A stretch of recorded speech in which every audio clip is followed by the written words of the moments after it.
Reciban un saludo de la Iglesia Cristiana Puerta del Cielo en Clavería. Y pues bueno, hoy vamos a estar hablando acerca de un tema que es muy importante, que es acerca de la esclavitud. La esclavitud, me puse a investigar un poquito de dónde surge, y probablemente, dicen los estudiosos, que probablemente haya surgido por las guerras. Cuando se conquistaba un pueblo, pues tenías dos opciones: o los matabas o te los llevabas como esclavos, ¿no? Como servidumbre. Entonces posiblemente por ahí pudo haber empezado el asunto de la esclavitud. Y cuando empezaron las guerras, pues empezaron con la humanidad misma, ¿no? Entonces la esclavitud es una institución que ha acompañado a la humanidad pues desde el principio, desde el mero principio. También hay casos de esclavitud. Se puede dar una persona en esclavitud por cuestiones de deudas. Eso está todavía peor, ¿no? Cuando debe dinero, no puede pagar, entonces pues, se le hace esclavo a esa persona y muchas veces también a la familia. Entonces también por esa razón podría haber esta condición se podría haber dado. ¿Dónde comenzó? Pues en Mesopotamia, posiblemente, la cuna de la civilización. En Grecia, en Roma había esclavos, por supuesto. Aquí en América, pues en México había esclavos, por supuesto que también los había. Cualquier lugar donde encontremos una nación que domina sobre otras, pues va a haber esclavos, ¿no? Entonces, todavía hasta hace relativamente poco había esclavos en este continente. Había en Brasil, básicamente, en Estados Unidos, en algunos lugares del Caribe. Había esclavos que traían de África. No sé exactamente por qué los traían de África, ¿no? Se los podrían haber traído de cualquier otro lugar, pero bueno, los traían de ese lugar. Y aun cuando ya esa práctica no existe, ya está considerada como ofensivo para la humanidad, lo cual es cierto, pues todavía hay algunas variantes que en la actualidad están vigentes. Lamentablemente así es. Hay tráfico sexual, hay tráfico de personas, todavía el día de hoy. Entonces, bueno, es una condición que no se ha podido erradicar, que nos trae pues recuerdos tristes acerca de la condición del hombre. Y hoy vamos a hablar acerca de algunos esclavos. Vamos a leer un par de historias acerca de ellos. Uno de ellos está en la palabra y pues es Onésimo, el cual está, pues su historia está resumida en la carta de Pablo a Filemón. Se habla acerca de este Onésimo. Onésimo era un esclavo que era propiedad de Filemón, precisamente, y podemos suponer por la historia, por esta carta, podemos suponer que él escapó de su dueño, robó algo de esta misma persona, pues para tener los medios para poder hacer su huida. Y entonces de donde estaba, que estaba en el Asia Menor, lo que ahora sería Turquía, pues él se fue lo más lejos que pudo haber encontrado, que pues no era tanto, pues se fue a Roma, ¿no? Él pensaba, pues en Roma, ¿cuándo me van a hallar? Y sí tenía razón. Cuando alguien iba a encontrar a un esclavo que se había ido hasta Roma, pues era muy difícil. Y Roma era una ciudad grande, una ciudad que tenía varios cientos de miles de personas, entonces realmente era un buen lugar para ir a refugiarse. El único problema que tuvo el bueno de Onésimo es que estando allá, pues se vino a encontrar a Pablo. Entonces, pues no sabemos muy bien la historia, no se dan detalles, pero la cosa es que Pablo y Onésimo se conocen, pues empiezan a platicar. Pablo le compartió de las buenas nuevas, se convierte y pues se entera de que Onésimo conocía a Filemón. No solamente lo conocía, sino que había trabajado para él, había sido su amo. Y entonces Onésimo, como su esclavo, se había escapado, había robado, y ahora Pablo se encuentra con un grave problema, un dilema que seguramente le llevó mucho tiempo encontrar la manera en que lo iba a solucionar. Y por supuesto podemos pensar que Pablo estuvo orando para que Dios lo inspirara para darle la solución a este problema, y se la dio. Y la solución la encontramos precisamente en esta carta, en la cual leemos, nada más voy a leer 4 versículos. En Filemón, del 10 al 12, dice: te ruego por mi hijo Onésimo, le está escribiendo a Filemón, a quien engendré en mis prisiones, el cual en otro tiempo te fue inútil, pero ahora a ti y a mí nos es útil, el cual vuelvo a enviarte, tú pues recíbele como a mí mismo. Entonces de aquí entendemos que Pablo le compartió a Onésimo, Onésimo se convirtió, por eso dice que lo engendró en sus prisiones, estando presos los dos, posiblemente, y que antes pues le había sido inútil a Filemón, pues era un esclavo más, y trabajaba pues como cualquier esclavo, haciendo lo menos posible, pero pues ahora lo está mandando de regreso. Y lo está mandando de regreso y está apelando Pablo al amor que tiene Filemón por él, por Pablo, para que le reciba, dice, como a mí mismo. Ya no que lo reciba como esclavo, es más, como un esclavo prófugo. Filemón tenía el derecho de llevarlo ante las autoridades y matarlo, porque esa era la paga de un esclavo que se fugaba. Pero Pablo le dice: recíbele como a mí mismo. Pablo toma un riesgo grande, un riesgo enorme, porque le pudo hacer caso, pero también pudo no hacerle caso.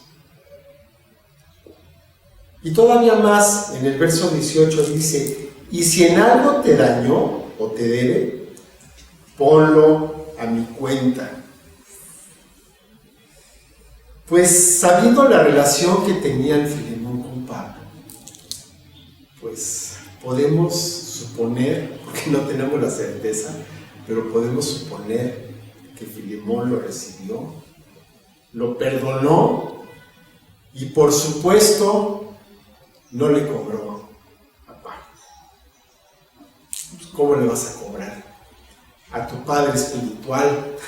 ¿Cómo le vas a cobrar a quien también te compartió para que pudieras tener la vida eterna? Pero sin embargo vemos que Pablo, apelando a esto mismo exactamente, se pudo haber quedado con él, se pudo haber quedado con Onésimo, pero no lo hizo. ¿Por qué no lo hizo? Yo estuve aquí pues pensando, orando, meditando, buscando por qué Pablo regresa a Onésimo a Filemón. Y yo creo que lo devuelve por una razón muy sencilla. Porque si se hubiera querido quedar con él, hubiera tenido que pagar el precio. El precio de ese esclavo. No nada más decir: pues me quedé con él, ahí nos vemos.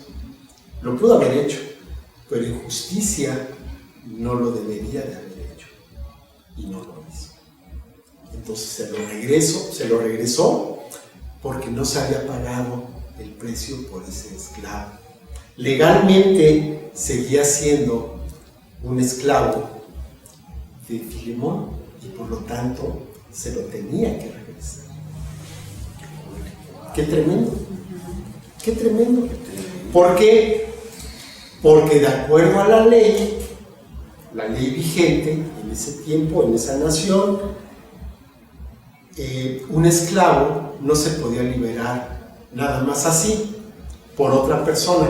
Él podía haberlo liberado, ¿no? Decirle, órale, ya, te dejo libre, vas. Pero otra persona no lo podía declarar libre a menos que pagara por él. Y entonces sí, lo podría haber dejado libre. O se podría quedar con él para su servicio, cualquiera de las dos. Pero esto no lo hizo Pablo. No sabemos por qué tomó la decisión, a lo mejor no tenía los medios para hacerlo.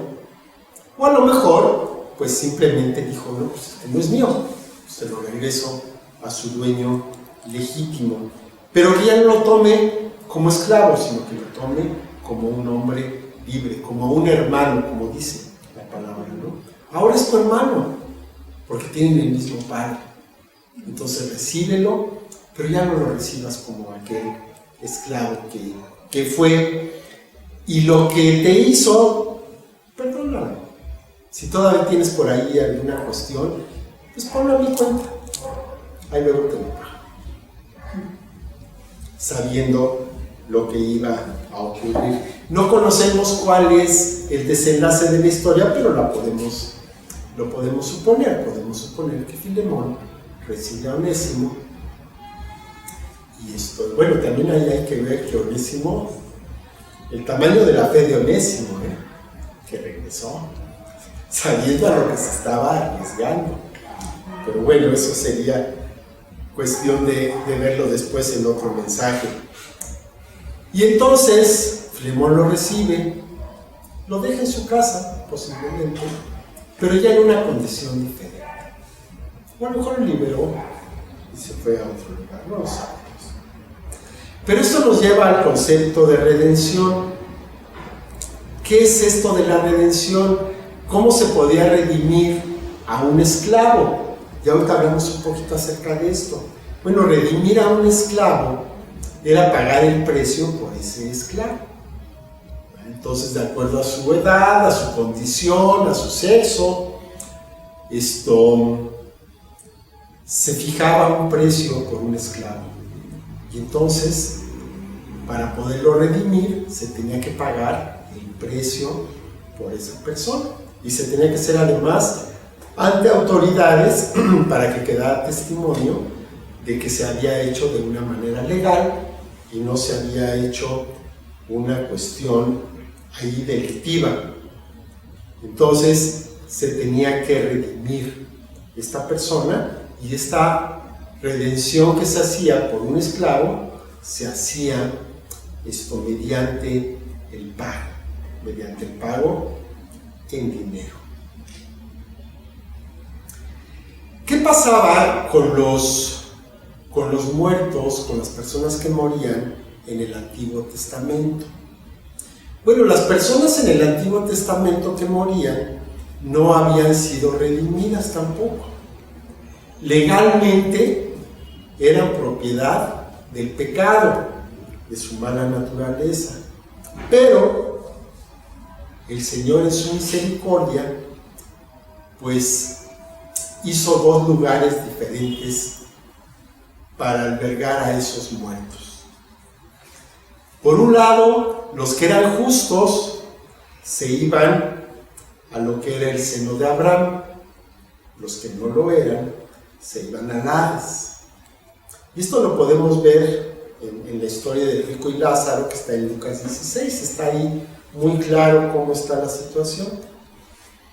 Entonces, como no se había pagado el precio por las personas que podemos considerar o se podían considerar como justas, aquellas personas que actuaban bien, que no se metían en problemas, que tenían una buena relación con Dios, no estaban en una situación pecaminosa, pero sin embargo no habían sido aún rescatadas, no habían sido aún redimidas, se iban al seno de Abraham. No podían ir directamente a la presencia, porque legalmente no se había pagado por ellos. Y los que no, pues se iban al lugar de los muertos, iban al Hades, ¿no? Ahí estaban. Y ahí estaban esperando un día que vendría en el futuro.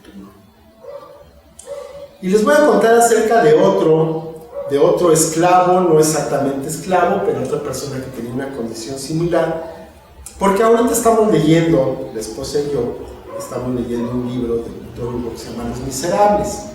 Muchos seguramente lo conocemos, por lo menos conocemos la película o la obra musical, pero el caso es de que tiene un protagonista que se llama Jean Valjean, que pues él robó en una ocasión pan para llevarlo a su hermana y a su hijo, pero fue sorprendido. Entonces fue juzgado y fue condenado a 5 años de cárcel por un pan, pero pues así estaban las cosas. Pero él intentó escaparse varias veces, entonces eso hacía que se añadieran años a su condena, y el caso es de que se quedó 19 años en la cárcel a trabajos forzados, 19 años por robarse un pedazo de pan. Y no era realmente un esclavo, pero como si lo fuera, no tenía derecho a nada. Es más, el día que fue liberado, se le daba un pasaporte, pero ese era un pasaporte amarillo, y entonces, pues a donde llegaban le pedían sus documentos, le enseñaba el pasaporte. Entonces, aquí no te puedes hospedar, aquí no te puedes quedar, aquí no te puedo dar de comer, aquí no te puedo dar trabajo. ¿Qué le dejaban, no? ¿Qué opciones le dejaban a este pobre hombre y a todos los que estaban en una situación así? Entonces, realmente no era un esclavo, pero como si lo fuera. Entonces, ¿a qué se ve obligado por esas circunstancias?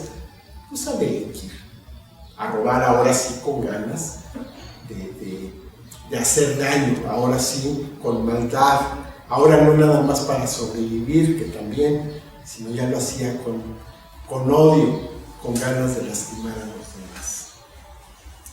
Y entonces este personaje, Jean Valjean, en esa condición, va a dar a la casa de un obispo. Y no vamos a meternos mucho en el detalle, pero el caso es de que el obispo, le roba unas piezas de plata, lo apresan la policía, lo regresan con este obispo para ver si lo que decía era cierto, porque le había dicho que se lo habían regalado, y entonces al regresar le dice, sí, yo se lo regalé. Y es más, me faltó todavía darle algunas cositas más. Entonces, pues ya se va la policía, pues así como que, pues, ¿qué pasó aquí? No saben ni qué fue lo que ocurrió. Pero entonces, el obispo, cuando le deja lo que se había robado y además le da más, le dice unas palabras bien, bien tremendas. Le dice, Jean Valjean, hermano mío, no perteneces al mal, sino al bien. Yo compro tu alma. Yo la libro de las negras ideas y del espíritu de perdición y la consagro a Dios. El obispo pagó a precio de plata por el alma de este hombre. Y estas palabras que le dijo, vemos a lo largo de la historia, que quedaron pero incrustadas en el corazón de este varón, y no las olvidó en todos los días de su vida. Y lo que hizo, comprar el alma de este hombre y entregarla al bien, se cumple en la vida de Jean Valjean. Una persona que pagó con plata por el alma de un hombre que ni siquiera conocía. Ahora vamos con nosotros. Nosotros nosotros también estábamos en esa condición de esclavitud. Y éramos esclavos, así como Jean Valjean, éramos esclavos del pecado. Así como los muertos del Antiguo Testamento eran esclavos del mal, también nosotros éramos esclavos del pecado. Dice Juan 8:34, Jesús le respondió: de cierto les digo, que todo aquel que hace pecado, esclavo es del pecado. Y yo te pregunto, honestamente, ¿alguna vez has pecado? La respuesta pues no la sabemos. ¿Quién no ha pecado? La única persona que ha nacido en esta tierra y que no ha pecado y no pecó nunca fue el Señor Jesús. Todos los demás hemos pecado de alguna manera o de otra, con mayor frecuencia o con menor, en pecados más grandes o más pequeños, pero todos hemos pecado. Recordemos que para Dios no hay tamaños en el pecado, no hay chiquitos y grandes. Todo es pecado y todo apesta. Por lo tanto, la condición de miseria que nos correspondía, la condenación a muerte, porque la paga del pecado es muerte, estaba sobre nuestra vida. Nosotros éramos esclavos y teníamos a un amo cruel, a un amo vengativo, a un amo que quería hacer nuestra vida miserable, nuestra vida y la vida de nuestros hijos, la vida de toda la familia, de toda una nación, si fuera posible, de toda la humanidad. Pero en esa condición de muerte, en esa condición de esclavitud, viene el Señor Jesús, viene con una misión. Y la misión que trae no es venir a enseñarnos, ni con sus palabras, ni con su vida, que eso también lo hizo. La misión que tiene es pagar el precio de nuestra libertad. Viene a redimirnos, viene a pagar ese precio de nuestras almas, de nuestras vidas. Y Él lo hace voluntariamente. Dice Romanos 6:22, mas ahora que han sido libertados del pecado y hechos siervos de Dios, tienen por vuestro fruto la santificación y como fin la vida eterna. De aquel destino que teníamos de miseria, de condenación, de pleito con Dios, de ser declarados enemigos de Dios, pues ahora somos libres. Y ahora resulta que tenemos un destino glorioso. Ahora tenemos como fin la vida eterna. Pero esto no fue gratuito. Somos libres porque legalmente se pagó por el castigo que nos correspondía. La paga del pecado es muerte. Y esa muerte fue pagada por el Señor Jesús. Vida por vida. Se rescató nuestra vida a cambio de la vida de Jesús que se entregó en la cruz. Dice Efesios 1:7, en quien tenemos redención por su sangre, el perdón de pecados según las riquezas de su gracia. Tenemos redención por su sangre. La sangre que el Señor Jesús derramó en la cruz fue el precio que pagó para que nosotros fuéramos redimidos. Y este pago lo hizo el Señor Jesús voluntariamente. Él se pudo haber escapado cuando estaba en el huerto, en Getsemaní, preguntó: Señor, ¿no hay otra manera? ¿No hay otra forma en que esto pueda llevarse a cabo y que se pueda realizar la redención de estos pobres hombres, de estas pobres personas? Y el Señor Jesús aceptó que la respuesta era que no había otra manera. Si quieren la redención, podemos pensar que el Padre le dijo: si quieren la redención de estas personas, se tiene que pagar con la vida de un inocente.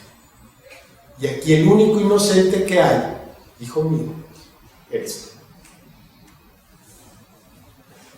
Viendo esto, el Señor Jesús aceptó ese sacrificio, aceptó la misión desde antes que el mundo fuera, aún antes de la creación del mundo, aún antes de la creación de Adán y Eva. Dios ya sabía lo que iba a pasar. Ya sabía que iba a entrar el pecado, ya sabía que el hombre no iba a poder resistir. Ya sabía que tenía una condenación eterna como único futuro, como única opción de su vida. Y también sabía cuál era el precio que se tenía que pagar para sacar al hombre de esa condición. Y siendo así, pues nosotros hubiéramos dicho: no, pues entonces no hay creación, no hay tal cosa, vamos a hacer todo muy bien, ponemos a los animalitos que no tienen problema y nos quedamos nada más con la idea del hombre como una buena intención para salvar la vida de mi hijo. Pero no fue así. El Padre procedió. Y procedió, y el Hijo fue parte de ese proceso de creación, sabiendo lo que vendría después. Y ahora tenemos un destino eterno, tenemos un destino glorioso. Amén. ¿Por qué? Porque nuestra vida, nuestra alma ha sido comprada, y ha sido comprada por precio de sangre. Ahora bien, ¿qué vamos a hacer con esta vida que tenemos? Sabiendo cuál es el precio de nuestra vida, ahora, ¿cómo viviremos? ¿Vamos a seguir haciendo lo mismo de siempre? ¿Vamos a seguir dándole gusto a nuestros deseos, a nuestras pasiones? ¿Vamos a seguir pecando, que al fin el pecado ya está pagado? ¿O vamos a tener un cambio de dirección? En vez de continuar por nuestro camino hacia la perdición, vamos a cambiar de rumbo y vamos a caminar hacia la vida que Dios nos está dando la oportunidad de vivir, que además es una vida plena, es una vida buena, es una vida donde, si andamos en sus caminos, si andamos en su voluntad, nos va a traer satisfacción, nos va a traer gracia delante de las personas, nos va a traer prosperidad, nos va a traer salud. Y claro, algún día vamos a entregar nuestra alma, pero se la vamos a entregar al dueño de ella, a quien pagó a precio de sangre por el alma de cada uno de nosotros. Vamos a orar. Padre bendito, te doy muchas gracias, Señor, por esta palabra. Te doy muchas gracias, Señor, porque traes a nuestros corazones esa convicción, mi Dios, de que nuestro destino ha sido cambiado solamente por tu gracia. Porque tú, Padre, has decidido hacernos parte de tu familia, hacernos parte de tu propósito, hacernos parte de tu misión en esta tierra, pagando el precio de nuestra libertad. Yo te pido, Padre, que todos, Señor, los que estamos escuchando esto, los que van a ver después estas palabras, Señor, en video, en audio, que, Padre, puedas traer convicción a nuestros corazones del valor que tiene nuestra vida delante de ti, para que entonces también nosotros la podamos apreciar y podamos ponerla, Señor, a tu disposición. Porque en nuestra incapacidad no sabemos, Señor, no sabemos manejarla bien, no sabemos llevarla adecuadamente, pero si somos guiados por ti, el camino se abre, el camino es sencillo, porque tú abres sendas en donde no hay ningún camino. Yo te doy gracias, Señor, porque pues has pagado por mi vida, Señor, por mi libertad. Me has librado de la esclavitud, de la muerte y del pecado, y ahora puedo estar delante de ti, Dios, como una persona justa, como una persona que se puede presentar delante de la presencia de Dios sin ira y sin contienda. Yo te doy muchas gracias, Padre, por este regalo que no merecemos, pero que recibimos con agradecimiento, Señor. Te agradezco en el nombre de nuestro Señor Jesucristo. Amén. Bueno, pues muchas gracias por atender este mensaje. Que el Señor los bendiga. Que podamos estar reflexionando y podamos darle el valor a nuestra vida por lo que realmente vale delante de nuestro Dios. Que esté muy bien. Bendiciones. Hasta luego.